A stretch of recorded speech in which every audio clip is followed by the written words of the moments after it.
Ce journal vous est offert par le FPI, Fonds des promotions de l'industrie, votre partenaire privilégié pour la réussite de vos projets.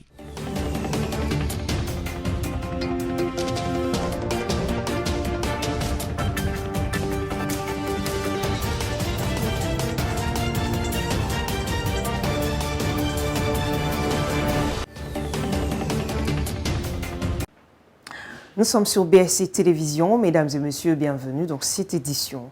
D'abord, les sommaires.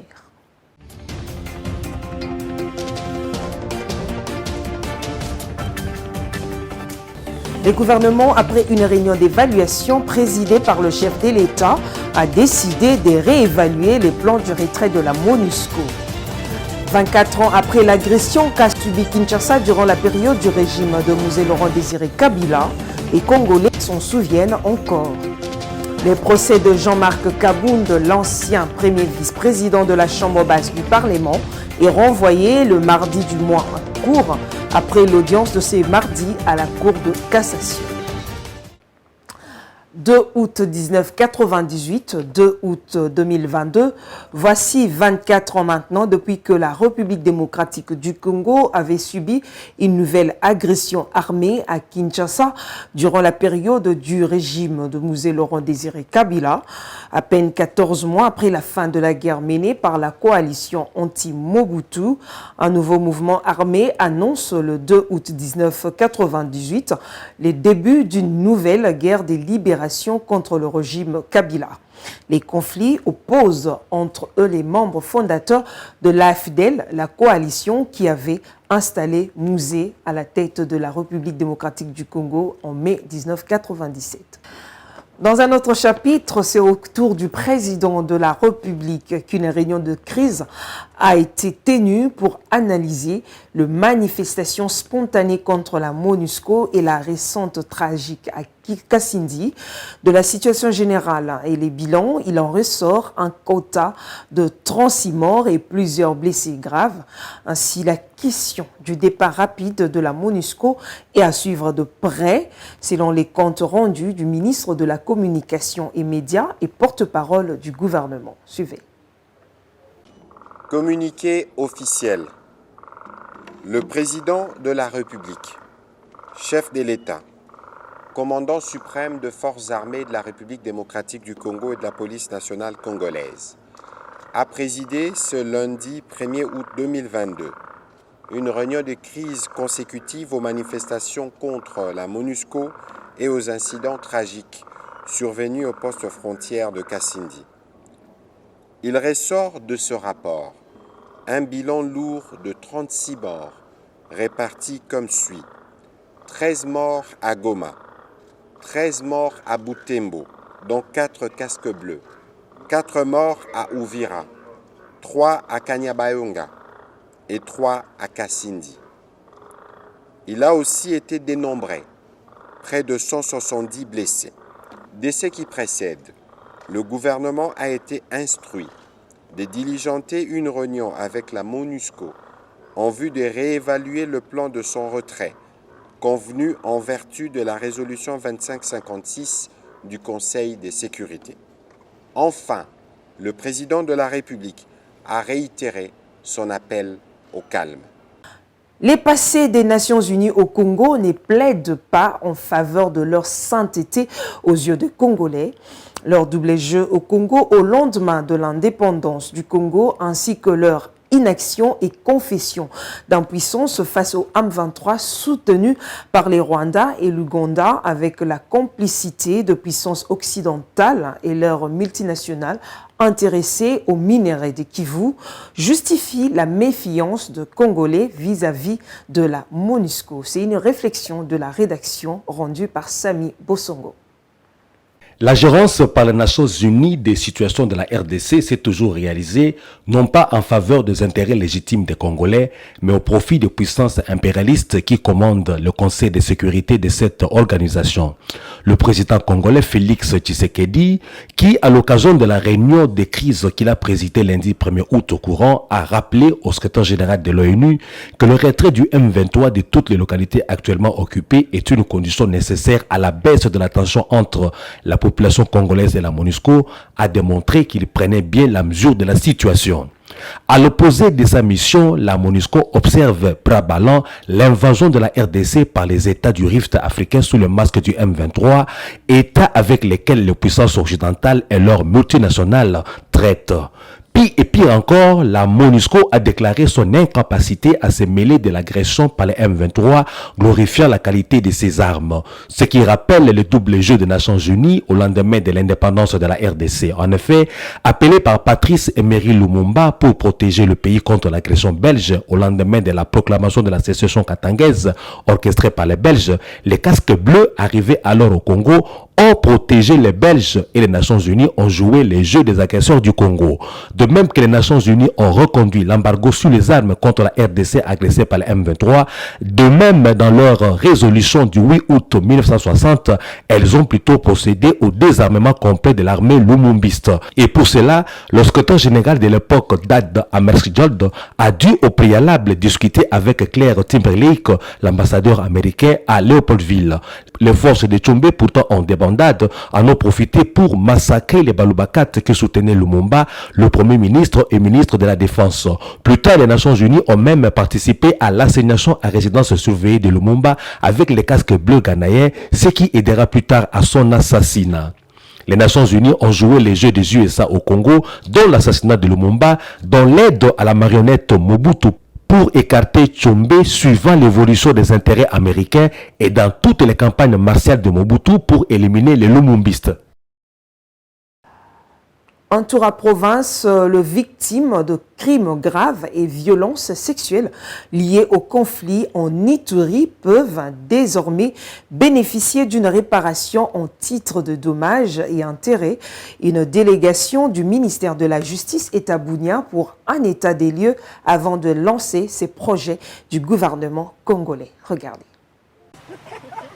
C'est un ouf de soulagement pour les victimes de crimes graves et violences sexuelles liées au conflit en province de l'Ituri. Ces victimes, souvent oubliées notamment après les procès, seront désormais indemnisées. Le gouvernement congolais vient de mettre en place un fonds pour cette réparation, a dit Maître Viviane Kitete, conseillère du ministre d'État, ministre de la Justice. C'est après échange à Bunia avec le vice-gouverneur, le commissaire divisionnaire Alonga Boni Benjamin. C'est une vision de la justice transitionnelle dans le cadre de la campagne Tolérance Zéro du chef de l'État, qui est portée par sa distinguée première dame avec tous les experts des ministères ainsi que de la présidence et de la primature, pour que les victimes des atrocités, des conflits armés qui se sont perpétrés dans les pays puissent avoir tant soit peu une réparation, même communautaire et à titre individuel.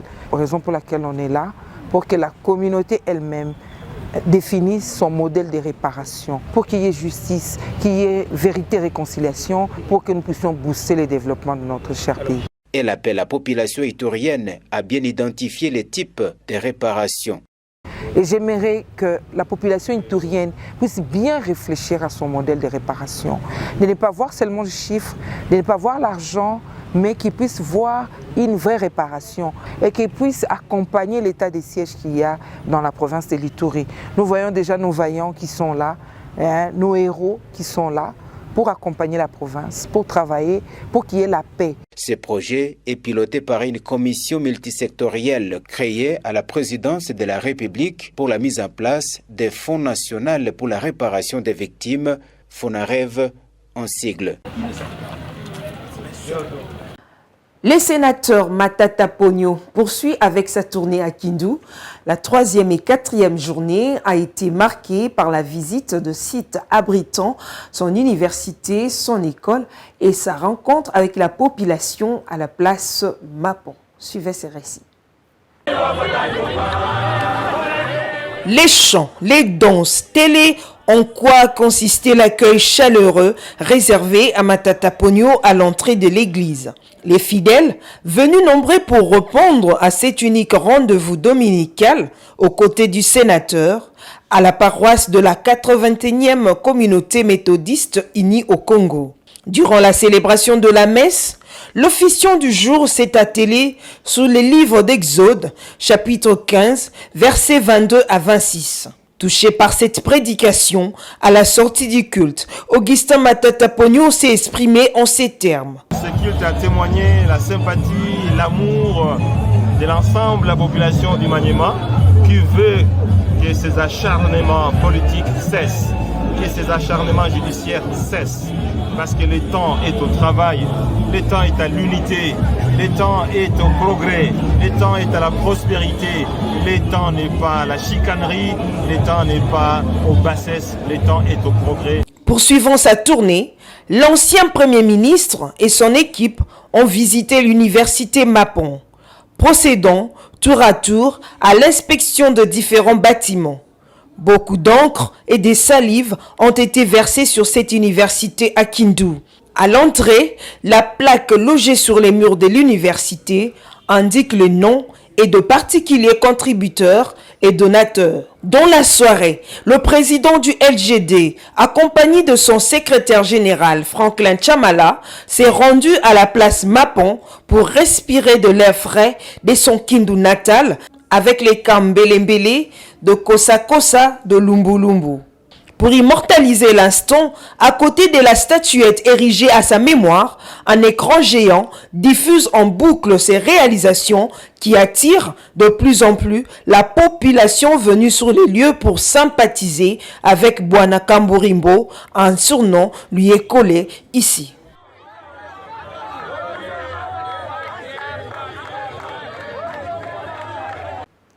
Revenons à Kinshasa, vente ou quoi d'autre?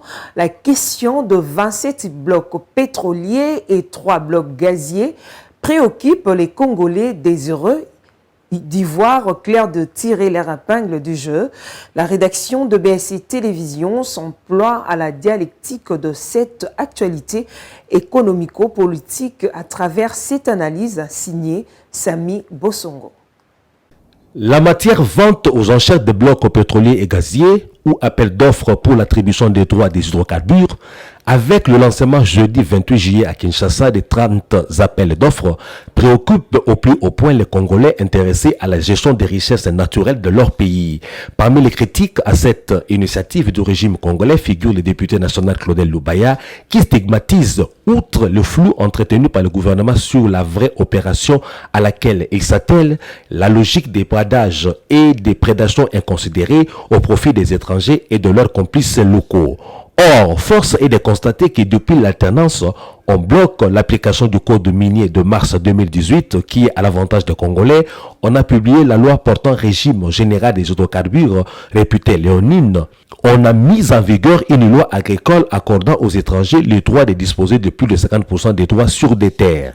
Et maintenant, avec ces flous sur des questions des hydrocarbures, la logique de privilégier les intérêts étrangers s'esquisse sans ambiguïté. Surtout que, comme le dénonce Claudel Lubaya, les réserves congolaises en pétrole et gaz n'ont fait l'objet d'aucune certification après actualisation des études. À supposer que la vente aux enchères de ces blocs gaziers et pétroliers rapporte les 200 milliards de dollars américains, quelle garantie ont les Congolais qu'une bonne partie de cet argent ne va pas prendre la direction des paradis fiscaux? Qu'est devenue la lutte contre le coulage des recettes publiques qui font perdre à la RDC au moins 15 milliards de dollars américains là? Si on captait même la moitié de ces fonds détournés, n'est-ce pas qu'elle aurait pu servir à lancer l'exploitation de nos pétroles et gaz, voire à d'autres projets ambitieux? Il est à appréhender qu'une motivation autre que les idéaux républicains coulés sous forme de projets pour le développement durable de la RDC soit à la base de l'initiative du gouvernement. Claudel Lubaya a déjà averti que le besoin d'argent ne doit pas servir de prétexte aux irrégularités, à l'opacité et à la légèreté qui entourent ces marchés annoncés avec fracas. Comme souligné au titre Affaire Jean-Marc Kabound, ancien premier vice-président de l'Assemblée nationale, son audition prévue ce mardi à la Cour de cassation a été repoussée à mardi prochain suite au changement au sein de l'organisation. Place à présent à la revue de presse.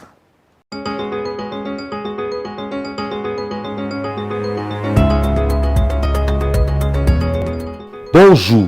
Élection de 2023, nouvel élan de Mozito annonce la mise en place de comités de résistance contre la fraude électorale dans tout le pays. C'est avec ce titre de 7/7.cd qui démarre la revue de presse de ce mardi 2 août. L'objectif, révèle ces médias, est de barrer la route à toute tentative de fraude électorale en 2023. Une annonce faite par son porte-parole et secrétaire national en charge de relations extérieures, Albert Mukulubundu, le lundi 1er août 2022 à l'issue de rencontres qu'il a organisées le 20 juin et le 12 juillet dernier avec les différents cadres de ce parti en Belgique et en France. DeskEco.com s'est intéressé aux dépenses publiques exécutées en mode urgence au premier trimestre 2022 qui, selon le ministère des Finances, représente 8,76%. Pour le premier trimestre 2022, écrit ces médias, le plan de trésorerie du secteur public renseigne l'exécution d'un total de dépenses de 40 449,93 milliards de francs congolais. Sur l'ensemble de ces dépenses, celles exécutées en mode urgence ont atteint un volume de 354,589 milliards de francs congolais, soit un ratio de 8,76% contre 19,04% la période correspondante de 2021 et 13,8% au quatrième trimestre de 2021. Mediacongo.net, sous son titre « Retrait immédiat de la MONUSCO », Félix Tshisekedi instruit le gouvernement à diligenter l'exécution de ses plans. Renseigne que le premier des Congolais a instruit le gouvernement à diligenter une réunion avec la MONUSCO en vue de réévaluer le plan de son retrait convenu en vertu de la résolution 2556 du Conseil de sécurité. Le chef de l'État l'a dit au cours d'une réunion de crise qu'il a présidée lundi 1er août, dont la soirée à la cité de l'OUA, autour de présidents de deux chambres du Parlement, le Premier ministre ainsi que les membres de la commission spéciale du gouvernement délégué dans le Nord Kivu, le porte-parole du gouvernement Patrick Mouyaya. C'est tout, mesdames, mesdemoiselles et messieurs, pour la revue de presse de ce mardi 2 août 2022. Merci de l'avoir apprécié.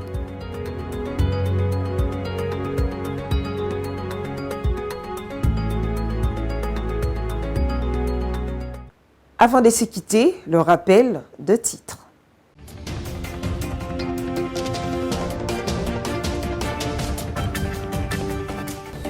Le gouvernement, après une réunion d'évaluation présidée par le chef de l'État, a décidé de réévaluer les plans du retrait de la MONUSCO. 24 ans après l'agression qu'a subi Kinshasa durant la période du régime de Mouzé Laurent Désiré Kabila, les Congolais s'en souviennent encore.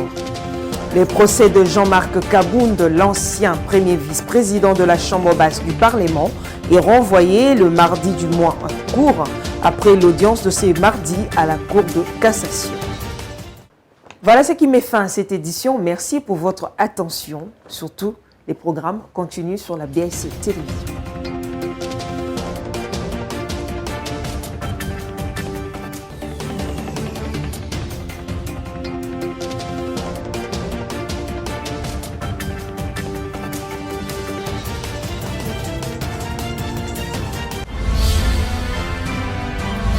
Ce journal vous a été offert par le FPI, Fonds des promotions de l'industrie, votre partenaire privilégié pour la réussite de vos projets.